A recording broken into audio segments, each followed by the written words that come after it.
ठंड में सुबह 4 बजे नहाने वाली गवार सास। ड्राइंग रूम में रजाई और शॉल में लिपटे रवि और प्रिया ऐसे बैठे हैं जैसे बॉर्डर पर हों। दोनों हाथ में चाय का कप पकड़े होते हैं जिससे धुआं निकल रहा होता है। रवि, सुन रहे हो? आज ऑफिस जाने से पहले प्लम्बर को फोन लगा देना। बता रही हूँ, अगर आज ये गीजर ठीक नहीं हुआ ना तो कल से नहाना धोना बंद। अरे बाबा, कर दूंगा फोन। तुम इतना हाइपर क्यों हो रही हो सुबह सुबह? हाइपर ना हो जाओ तो क्या आरती उतारूं तुम्हारी? पिछले 2 दिन से किचन में पतीले चढ़ा चढ़ा कर पानी गर्म कर रही हूँ। गैस अलग बर्बाद हो रही है और कमर अलग टूट रही है। मैं कोई गांव की बहू नहीं हूँ जो चूल्हा फूंक कर पानी गर्म करूंगी। आज शाम तक गीजर ठीक चाहिए मुझे, बस। हाँ भाई हाँ, शाम को पक्का ठीक हो जाएगा। बस अब गुस्सा थूक दो और चाय पी लो, ठंडी हो रही है। और हाँ, चिंटू को भी छोड़ आना, लेट हो रहा होगा बेचारा। तभी प्रिया चिंटू को स्कूल बस में चढ़ाकर ठंड से उतरा लाल चेहरा लेकर कपकपाते हुए लौट कर वापस आती है। वो दौड़कर बाथरूम में जाती है और गर्म पानी से फटाफट नहाकर बाहर आती है, जहाँ उसके बाद भी प्रिया कांप ही रही होती है। वहीं नाश्ते की टेबल पर रवि मजे से पराठा खा रहा होता है। हे भगवान, आज तो खून जमा देने वाली ठंड है। लगा जैसे फ्रीजर से निकल कर आ रही हूँ। रवि, चाय दो जल्दी। कमाल है यार प्रिया, घड़ी देख रही हो, 8 बज रहे हैं, सूरज देवता निकल आए हैं और तुम्हारी कुल्फी जम रही है। तुम्हें मजाक सूझ रहा है? बाहर निकल कर देखो, हवा कैसे चाकू की तरह लग रही है।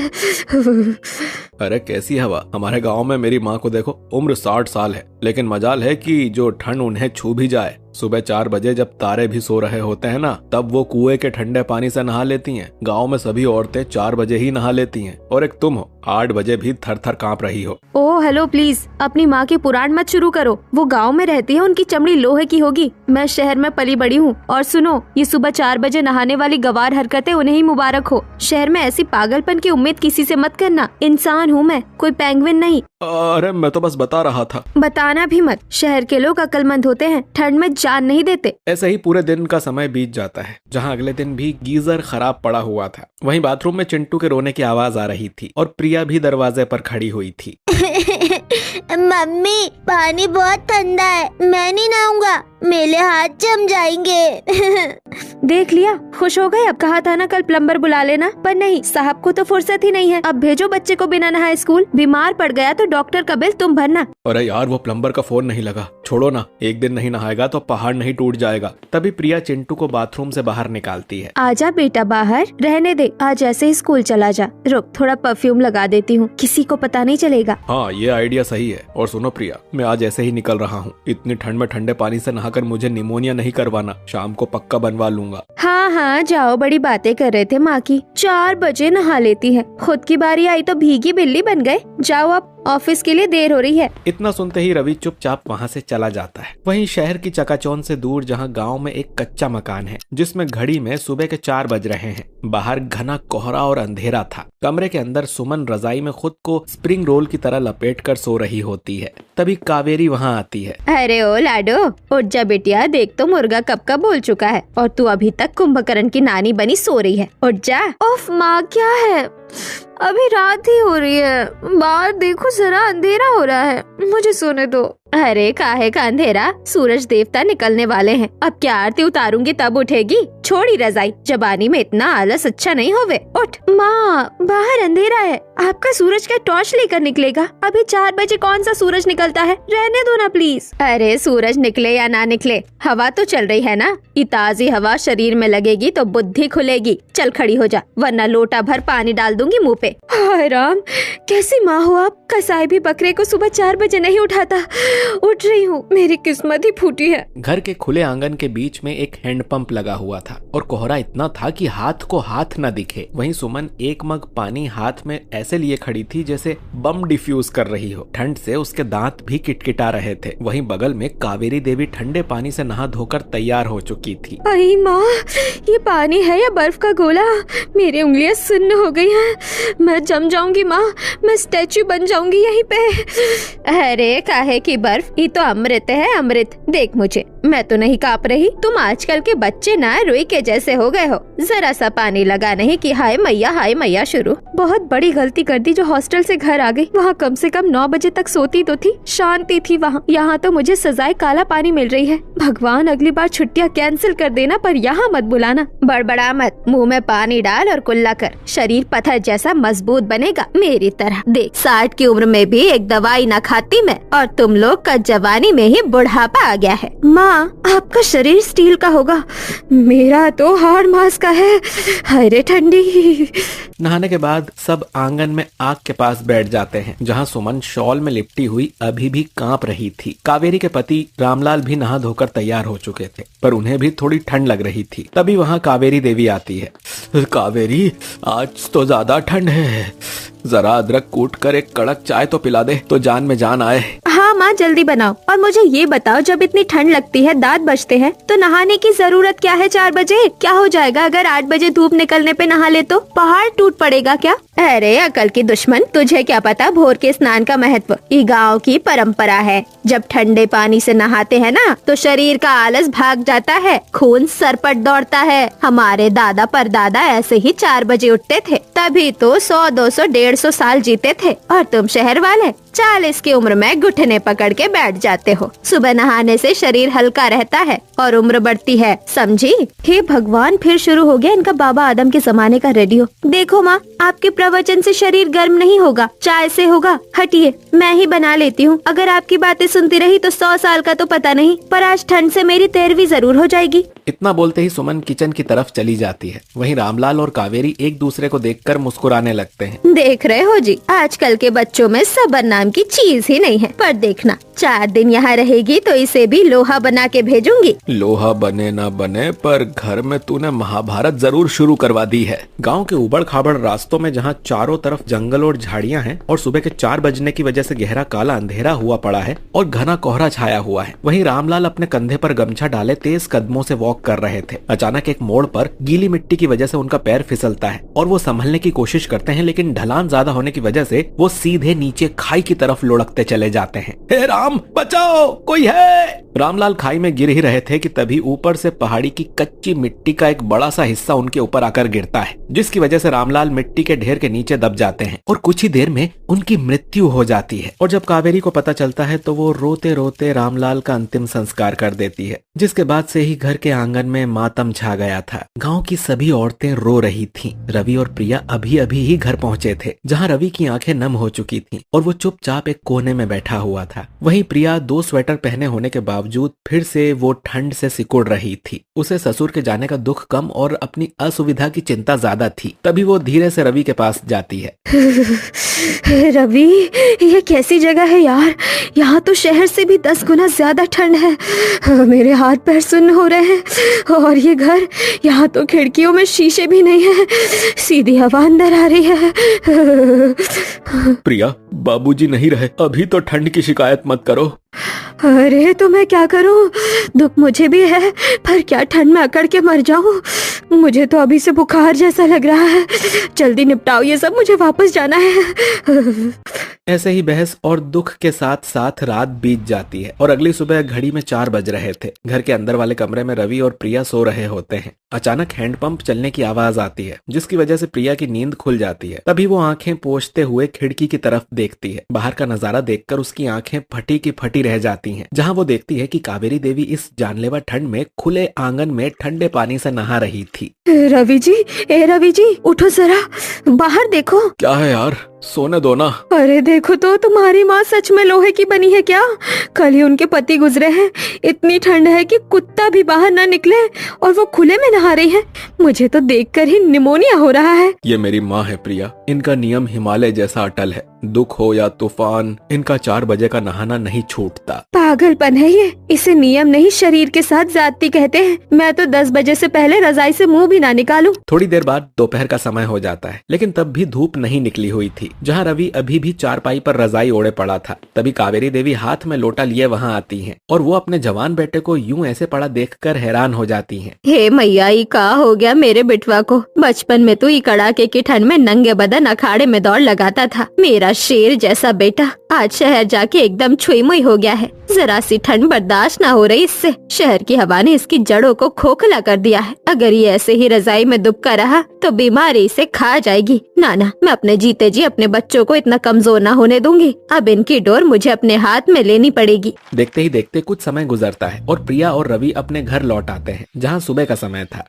फाइनली जान बची तो लाखों पाए। कसम से रवि, तुम्हारे गांव के वो 4 दिन किसी बिग बॉस के टॉर्चर रूम से कम नहीं थे। सुबह 4 बजे का अलार्म, वो बर्फीला पानी, उफ, अब मैं चैन की नींद सोऊंगी। कल सुबह 8 बजे से पहले अगर किसी ने मुझे उठाया तो मैं घर सिर पर उठा लूंगी। हाँ यार, गांव में जीवन आसान नहीं है। तभी रवि के फोन पर कावेरी देवी का फोन आता है। हेलो, हाँ माँ, प्रणाम। जुग जुग जियो मेरे लाल, घर पहुँच गया ना? देख, सफर से आया है, बदन पर दुनिया भर की धूल मिट्टी लगी होगी। जा, सबसे पहले जाकर नहा ले। बिना नहाए बिस्तर पर मत चढ़ियो, बता रही हूँ। हाँ माम, मैं तो बस टॉवेल लेकर जा ही रहा हूँ। पानी चला दिया है मैंने, बस अभी नहाने जा रहा हूँ। हाँ, अच्छे से मलमल के नहाना। चल, अब रख रही हूँ। इतना बोलते ही रवि फोन काट देता है। वाह, मान गई तुम्हारी माँ को। वहाँ से यहाँ तक नेटवर्क पकड़ रखा है। रिमोट कंट्रोल सास है मेरी। चैन वहाँ भी नहीं था, चैन यहाँ भी लेने नहीं देंगी। यार अब सोने दो। माँ को कौन सा यहाँ सीसीटीवी में दिख रहा है कि मैं नहाया या नहीं। चलो अब लाइट बंद कर दो। ऐसे ही कुछ दिन बाद सुबह के 10 बज रहे थे, इसीलिए रवि और प्रिया अभी भी नाश्ते की टेबल पर बैठे हुए थे। अचानक डोरबेल बजती है। रवि उठता है और दरवाजा खोलता है। सामने का नजारा देखकर उसकी नींद उड़ जाती है, जहाँ कावेरी देवी सामने खड़ी थी। माँ, तुम अचानक सब ठीक तो है ना? हे भगवान, मेरा वीकेंड बर्बाद। काहे मैं अपने बिटवा के घर न आ सकत का? वह गांव में अकेले जी घबरा रहा था। वो घर अब काटने को दौड़ता है। सोचा कि अब यही रहेंगे अपनी बहुरिया और बिटवा के साथ। पर माँ, गांव वाला घर, खेती बाड़ी सब रामदीन को सौंप आए हैं। अब मैं यही रहूंगी। बता, मेरा कमरा कौन सा है? सामान धरना है। तभी कावेरी अपना थैला कोने में रख देती है और वो सोफे पर जाकर बैठ जाती है। जिसके बाद प्रिया किचन से पोहा और चाय लेकर आती है। कावेरी देवी की नजर खाने पर पड़ती है। फिर वो रवि और प्रिया के चेहरों को गौर से देखती है। लीजिए माँ जी, नाश्ता कर लीजिए। आप थक गई होंगी। रुक जा बहुरिया, ये का अनर्थ कर रही है? क्या हुआ माँ जी? ये तो पोहा है। अरे तो क्या हुआ, अभी मैं रेलगाड़ी के सफर से आई हूँ। शरीर अपवित्र है। हमारे यहाँ बिना नहाए अन्न का दाना मुंह में नहीं डालते। अरे माँ, शहर है ये, खा लो फिर नहा लेना। ना मुन्ना ना, ये पाप हमसे ना होगा। पहले मैं नहाऊंगी, शरीर पवित्र करूंगी, तभी कुछ खाऊंगी। और तुम दोनों भी शक्ल से लग रहा है कि मुंह धोकर बैठ गए हो। बस जाओ, पहले तुम दोनों भी नहा कर आओ, तभी निवाला हलक से नीचे उतरेगा। जाओ। रवि, मुझे भूख लगी है। अब मैं नहाऊंगी तब खाना मिलेगा। ये क्या ड्रामा है? ये ड्रामा नहीं, संस्कार है बहुरिया। जाओ, पानी चलाओ। जब तक सब नहाएंगे नहीं तब तक रसोई में ताला समझो। अगले दिन रोज की तरह घड़ी में सुबह के 4 बज रहे थे। पूरा शहर गहरी नींद में था और रवि और प्रिया के बेडरूम में सन्नाटा हुआ पड़ा था। अचानक ड्राइंग रूम से जोर जोर से आवाज आती है। रवि और प्रिया हड़बड़ा कर उठ बैठते हैं। प्रिया का दिल जोर जोर से धड़क जाता है। प्रिया, क्या हुआ? भूकंप आया क्या? चलो भागो। ये आवाज कैसी है रवि? कहीं चोर तो नहीं घुसा है? दोनों भागते हुए कमरे से बाहर आते हैं। देखते हैं कि कावेरी देवी नहा धोकर एकदम तैयार हैं और वो पूजा कर रही हैं। अरे काहे का भूकंप बिटवा, ये तो सवेरा आया है। सवेरा राम का नाम लो। देख, 4 बज गए हैं और तुम लोग अभी तक मुर्दों की तरह पड़े हो। छी छी, चलो लाइन लगाओ, नहाने जाओ। मम्मी जी प्लीज, अभी रात है, बाहर अंधेरा है, हमें सोने दीजिए। मेरी नींद पूरी नहीं हुई है। नींद तो चिता पे ही पूरी होवे है बहुरिया। जीते जी तो कर्म करना पड़े है। जाओ, नल में पानी आ रहा है, शुभ मुहूर्त निकल जाएगा। जाओ। जिसके बाद रवि और प्रिया दीवार से टिके खड़े हो जाते हैं। दोनों की आंखें नींद से लगभग बंद हो रही थीं। दोनों भर भर के उबासियां ले रहे थे।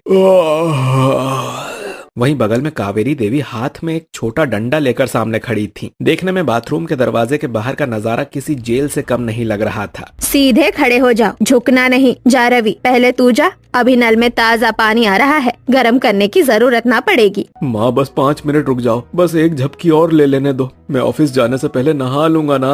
ऑफिस जाएगा तो बासी मुँह जाएगा, लक्ष्मी रूठ जाएगी। जा अंदर, वरना यही लोटा भर के नहला दूंगी। रवि बेमन से मुंह बनाकर बाथरूम के अंदर चला जाता है। बाहर निकलो तो बताती हूँ तुम्हें। तुम्हारी माँ ने मेरा घर आर्मी कैंप बना दिया है। तभी कावेरी देवी चिंटू के पास जाती है और उसे नहाने के लिए बोलने लगती है। दादी नहीं, प्लीज मुझे नहीं नहाना, अभी स्कूल की बस नहीं आई है। मुझे ठंड लग रही है, मम्मा बचाओ। अरे चुप कर मेरा शेर पोता है तू। शेर के बच्चे रोते नहीं, दहाड़ते हैं और ठंडे पानी से नहाते हैं। चल आज दादी तुझे नहलाएगी। नहीं दादी छोड़ो मम्मी, ये दादी मुझे मार डालेगी। पापा बचाओ। अरे चिल्ला मत, एक बार पानी पड़ेगा तो सब नींद उड़ जाएगी, फिर देखियो कैसी फुर्ती आएगी तेरे बदन में। थोड़ी देर बाद सुबह के 6 बज रहे थे। डाइनिंग टेबल पर रवि, प्रिया और चिंटू कुर्सी पर ऐसे बैठे थे जैसे उनकी आत्मा शरीर छोड़ चुकी हो। सबके बाल गीले हुए पड़े थे, आंखें लाल और चेहरे पर 12 बजे हुए थे। दूसरी तरफ कावेरी देवी एकदम खिली हुई लग रही थी, जहाँ वो मजे से गर्मा गर्म पराठे खा रही। अरे तुम लोग ऐसे मुंह लटका के काहे बैठे हो? देखो नहाने के बाद शरीर कितना हल्का लग रहा है ना, काया एकदम पवित्र हो गई। आहा कैसी भूख खुल गई है मेरी। खाओ खाओ, पराठा ठंडा हो रहा है। माँ, शरीर हल्का नहीं हुआ, सिर भारी हो गया है, मुझे चक्कर आ रहे हैं। पवित्र का तो पता नहीं माँ जी, पर अगर कल भी यही हुआ ना तो इस घर में महाभारत शुरू हो जाएगी। हल्का महसूस हो रहा है, मेरी तो जान ही निकल गई है। मम्मी मुझे नींद आ रही है, मैं स्कूल में सो जाऊंगा आज। अरे सोएगा कैसे, अब तो तेरे अंदर शक्ति आ गई है। चल जल्दी खा, शेर बच्चे सोते नहीं। ऐसे ही शाम का वक्त हो जाता है। रवि और प्रिया सोफे पर बैठकर टीवी देख रहे होते हैं। तभी दरवाजे की घंटी बजती है। रवि दरवाजा खोलता है। सामने सुमन बड़ा सा सूटकेस लिए खड़ी थी, जिसे देख रवि खुश हो जाता है, लेकिन प्रिया का चेहरा उतर जाता है। कावेरी देवी भी किचन से निकल कर आती हैं। अरे आ गई मेरी लाडो, बड़ा इंतजार करवाया। आजा आजा। माँ तुमने तो जिद करके बुला लिया, हॉस्टल में पढ़ाई अच्छी चल रही थी मेरी। रवि ये क्या तमाशा है, पहले माँ जी और अब ये मेरा घर है या धर्मशाला? एक गवार सास कम थी क्या जो अब ये दूसरी भी आ गई? अब तो दिन रात भजन कीर्तन और ठंडे पानी का टॉर्चर डबल हो जाएगा। अरे प्रिया धीरे बोलो, मेरी बहन है, कुछ दिन रहेगी चली जाएगी। अब माँ ने बुलाया है तो मैं मना कैसे करता। हाँ तुम तो श्रवण कुमार बने रहो, भुगतना तो मुझे पड़ेगा। देखना कल से मेरा जीना हराम करेंगी ये दोनों माँ बेटी। जहाँ फिर से अगली सुबह 4 बजे बाथरूम के बाहर सुमन और प्रिया खड़ी हुई थी। दोनों की आंखें नींद से भरी हुई थी और ठंड से दोनों कांप रही थी। भाभी माँ तो एकदम पागल हो गई है। हॉस्टल में हम लोग हफ्तों हफ्तों नहीं नहाते थे, डियो लगाकर काम चला लेते थे। यहाँ तो जान आफत में है। सही कह रही हो सुमन, अगर ऐसे ही चलता रहा तो हम सब निमोनिया से मर जाएंगे। हमें कुछ करना होगा। एक आइडिया है भाभी, क्यों ना मेन लाइन से पानी बंद कर दे। जब पानी ही नहीं आएगा तो माँ नहलाएंगे कैसे? वाह क्या दिमाग लगाया है। अभी जाती हूँ और बंद कर देती हूँ, आज तो छुट्टी पक्की। तभी प्रिया जाती है और मेन वाटर सप्लाई का ऑप्शन बंद कर देती है। तभी बाथरूम का दरवाजा खुलता है और कावेरी देवी बाहर आती है। ओ नो माँ जी, पानी तो आ ही नहीं रहा। शिट, लगता है सप्लाई बंद है। उफ, अब तो नहाना कैंसिल करना पड़ेगा। हाँ माँ, अब तो कल ही नहाएंगे। चलो भाभी सोने चलते हैं। रोको, इतनी जल्दी काहे है? मुझे पता था शहर में ये सब नौटंकी होती रहती है, इसीलिए मैंने रात को ही 4 बाल्टी पानी भर के रख लिया था। बाथरूम के कोने में 4 बाल्टियां पानी भरी देख प्रिया और सुमन का मुंह खुला का खुला रह जाता है। लो अब बाल्टी भर भर के नहाओ, पानी की कोई कमी नहीं है। जाओ। हे भगवान, ये सास है या सीआईडी? इनके आगे तो मेरा हर प्लान फेल है। तभी चिंटू नहाकर निकलता है, जहाँ वो तौलिए में लिपटा हुआ जोर से छींक रहा होता है, जिसे देख प्रिया दौड़कर उसके पास आती है और उसका माथा छूती है। देख लिया माँ जी, खुश हो गई आप? मेरे बच्चे को सर्दी हो गई, सुनिए उसकी चीख। अगर उसको बुखार आया ना तो मैं बता रही हूँ, मैं उसे स्कूल नहीं भेजूंगी। आपके चक्कर में वो बीमार पड़ जाएगा। माँ अब तो रहने दो, चिंटू बच्चा है, शहर का है, उसकी इम्यूनिटी इतनी स्ट्रांग नहीं है, उसे माफ कर दो कल से। अरे कुछ ना हुआ मेरे पोते को, ये तो बस शरीर की गंदगी निकल रही है। जा बेटा स्कूल जा, आज देखना तू घोड़े की तरह दौड़ेगा। घोड़ा नहीं, मरीज बन जाएगा मेरा बेटा। थोड़ी देर बाद दोपहर का समय हो जाता है और प्रिया हाथ में थर्मोमीटर और दवाई की शीशी लेकर दरवाजे पर खड़ी हुई थी। उसे यकीन था कि चिंटू स्कूल से आते ही सो जाएगा। थोड़ी देर बाद बस आती है और चिंटू बस से उतरता है और दौड़ता हुआ घर में घुसता है। मम्मी मम्मी, खाना दो, बहुत तेज भूख लगी है। आज राजमा चावल बने हैं ना? चिंटू तू ठीक है? तुझे बुखार तो नहीं है ना? सिर तो नहीं दुख रहा ना? नहीं मम्मी, आज तो मजा आ गया। मुझे क्लास में बिल्कुल नींद नहीं आई। मैंने सारा होमवर्क स्कूल में ही खत्म कर लिया। और पता है, स्पोर्ट्स पीरियड में तो मैंने 2 गोल किए। क्या? पर तुझे तो सुबह छींक आ रही थी। वो तो बस एक बार आई थी, उसके बाद तो मुझे गर्मी लग रही थी। चलो अब जल्दी खाना दो ना। प्रिया हैरान होकर चिंटू को खाना खाते हुए देखती रहती है। जो बच्चा रोज स्कूल से आकर थक जाता है, सोऊंगा करता रहता है, वो एनर्जी से भरा हुआ है। ये कैसे हो सकता है? कल तक मेरा बेटा सुस्त रहता था और आज वो घोड़े की तरह दौड़ रहा है। ऐसे ही शाम का वक्त हो जाता है। सोसाइटी का पार्क बच्चों से भरा हुआ था। चिंटू फुटबॉल के मैदान में ऐसे दौड़ रहा था जैसे उसमें मिल्खा सिंह की आत्मा आ गई हो। वो एक गोल करता है, फिर दूसरा, फिर तीसरा। प्रिया बेंच पर बैठी ये नजारा देख रही होती है, जहाँ उसके बगल में पड़ोसन मिसेस शर्मा भी बैठी हुई होती हैं। अरे प्रिया, ये चिंटू ही है ना, या कोई हमशक्ल ले आई हो? रोज तो ये पार्क में आते ही बेंच पर पसर जाता था, आज तो रुकने का नाम ही नहीं ले रहा। हाँ, मैं भी देख रही हूँ, आज पता नहीं क्या खा कर आया है। सच सच बता, कौन सा सीक्रेट बॉर्नवीटा पिला रही है, या फिर तेरी सास ने गांव का कोई देसी घी खिला दिया है? आज तो लड़का रॉकेट बना हुआ है, रॉकेट। देसी घी तो नहीं, पर देसी नुस्खा जरूर आजमाया है। वो सुबह 4 बजे का नहाना, कहीं उसी का असर तो नहीं है ये? ऐसे ही अगली सुबह प्रिया नहा कर निकलती है। सुबह के 6 बज रहे थे। वो ड्रेसिंग टेबल के सामने खड़ी होकर बाल संवार रही थी। तभी उसकी नजर आईने में अपने चेहरे पर पड़ती है। तब वो करीब जाकर गौर से देखती है। अरे ये मेरे डार्क सर्कल कहाँ गए? और स्किन तो ऐसे ग्लो कर रही है जैसे फेशियल करवाया हो। तभी वो घड़ी देखती है, जहाँ अभी भी 6:15 ही हुए थे। अभी तो 6:30 भी नहीं बजे और मैं नहाकर तैयार भी हूँ। आज तो मेरे पास बहुत टाइम है, क्यों ना फेस पैक लगा लूं? बुरा नहीं है ये रूटीन। सासू माँ की टॉर्चर में फायदा तो मेरा ही हो रहा है। देखते ही देखते शाम के 6 बज जाते हैं। डोरबेल बजती है। प्रिया दरवाजा खोलती है और रवि को देखकर चौंक जाती है। रवि जी, इतनी जल्दी? तबीयत तो ठीक है ना? रोज तो तुम 9 बजे घिसटते हुए आते थे। अरे प्रिया, आज तो कमाल हो गया। सुबह जल्दी नहा लिया तो फ्रेश माइंड से ऑफिस पहुंचा। जो काम शाम तक खींचता था वो लंच तक ही निपटा दिया। बॉस भी खुश हो गए, बोले आज बड़ी फुर्ती में हो रवि। अच्छा, तो बॉस की तारीफ सुनकर सीधे घर आ गए? हाँ, सोचा जल्दी फ्री हो गया हूँ तो अपनी बीवी को डिनर पर ले जाऊँ। चलो तैयार हो जाओ, आज किचन की छुट्टी। वाह, ये 4 बजे का नहाना तो सच में जादू कर रहा है। पति भी खुश, बॉस भी खुश और मैं भी खुश। ऐसे ही रात के समय सुमन कमरे में किताबों के बीच बैठी हुई होती है। तभी कावेरी देवी उसके लिए दूध लेकर आती है। माँ, मान गई तुम्हें। हॉस्टल में रात रात भर जाग कर भी पढ़ाई नहीं होती थी, शोर इतना होता था। यहाँ सुबह की शांति में मेरा पूरा सिलेबस खत्म हो गया। जो चीजें समझ नहीं आती थी वो आज फटाफट याद हो गई। देखा, कहा था ना मैंने, ब्रह्म मुहूर्त में सरस्वती माँ का वास होता है। उस वक्त दिमाग तेज चलता है, सब समझ लेता है। तू बस ऐसे ही मेहनत कर, कलेक्टर बिटिया बनेगी मेरी। हाँ माँ, अब तो कलेक्टर बनकर ही दम लूंगी। थैंक यू माँ, मुझे जगाने के लिए। रोज की तरह अगली सुबह घड़ी में ठीक 4 बज रहे थे। कावेरी देवी अपने कमरे में गहरी नींद में पड़ी हुई होती है। कमरे में पूरा अंधेरा हुआ पड़ा था। अचानक दरवाजा खुलता है और चिंटू अंदर आता है। वो आज रजाई में नहीं बल्कि अपने शॉर्ट्स और टी शर्ट में था। वो दौड़कर बिस्तर पर चढ़ता है और कावेरी को जोर जोर से हिलाने लगता है। दादी, ओ दादी, उठो ना, 4 बज गए। अरे क्या हुआ? कौन आ गया? कोई नहीं आया दादी, सवेरा आ गया। उठो, मुझे नहला दो। आज मेरा फुटबॉल मैच है, मुझे फिर से गोल करना है। अगर मैं लेट ना आया तो मेरी सुपर पावर चली जाएगी। प्लीज चलो ना, मुझे नहाना है। हे राम, ई का चमत्कार है। कल तक जो बालक पानी देख के रोता था, आज खुद चल के आया है। अरे वारे मेरे शेर, रुक अभी नहलाती हूँ। आज तो तू 1 नहीं 10 गोल मारेगा। चल। आप सुपर दादी हो, आपने तो कमाल ही कर दिया। अब तो मुझे स्कूल में आलस भी नहीं आता। मैं बहुत एनर्जेटिक फील करता हूँ और पढ़ाई भी बहुत अच्छे से करता हूँ। हमेशा की तरह से अलग आज बाथरूम के बाहर का नजारा बिल्कुल बदल गया था। रवि, प्रिया, सुमन सब लाइन में खड़े हुए थे। चिंटू अंदर बहुत देर से नहा रहा था, लेकिन आज किसी के चेहरे पर गुस्सा या नींद नहीं थी। सब तौलिया कंधे पर रखते हुए आपस में हंसी मजाक कर रहे होते हैं। भाई आज तो लाइन लंबी है, टिकट लेना पड़ेगा क्या नहाने के लिए? भैया, जिसका नंबर पहले आया वही सिकंदर। मैं तो चिंटू के बाद जाऊंगी। तभी कावेरी देवी वहाँ आती है अपनी बाल्टी लेकर। वो लाइन के पीछे खड़ी होने लगती है। प्रिया उन्हें देखती हुई कहती है, अरे माँ जी, आप पीछे क्यों खड़ी है? आप तो इस घर की कमांडर है, आप पहले जाइए ना। बहुरिया, तुम लोगों को बहुत काम होंगे, पहले तुम लोग नहा लो, मैं तो बाद में नहा लूंगी। नहीं माँ जी, आपकी वजह से हम सब टाइम पर हैं। आप पहले नहा लीजिए, वरना आपका पूजा का मुहूर्त निकल जाएगा। जाइए। जुग जुग जियो मेरी बिटिया, सच में घर अब घर लग रहा है। आसमान में सूरज अभी बस निकल ही रहा था। बालकनी में पूरा परिवार नहा धोकर फ्रेश कपड़े पहनकर बैठा हुआ था। सबके हाथों में अदरक वाली चाय का कप था। प्रिया और सुमन के चेहरे पर तो एक अलग ही ग्लो दिखाई दे रहा था। रवि और चिंटू भी बहुत एनर्जेटिक लग रहे थे। माँ जी, एक बात कहूँ, जब आप गांव से आई थी और हमें सुबह 4 बजे उठाती थी तो मैं मन ही मन आपको बहुत कोसती थी। सोचती थी कि कैसी गवार सास मिल गई है जो शहर के तौर तरीके नहीं जानती।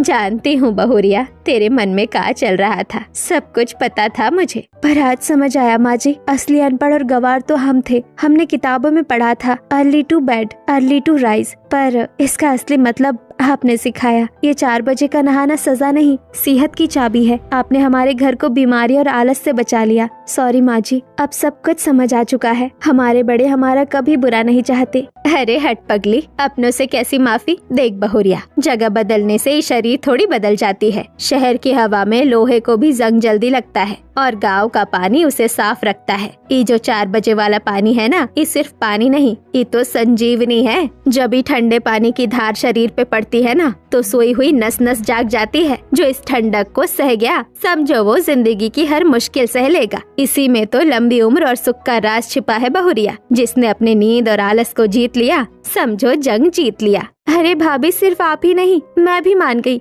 हॉस्टल में मैं 10 घंटे सोकर भी ज़ॉम्बी बनी रहती थी, और यहाँ देखिए 4 बजे उठकर भी ऐसा लगता है जैसे अभी मैराथन दौड़ सकती हूँ। मेरा तो पूरा सिलेबस भी रिवाइज हो गया। सच में माँ, तुम्हारा ये देसी नुस्खा तो किसी जादू से कम नहीं है। सुमन की बात पर सभी जोर से हंसने लगते हैं और खुशी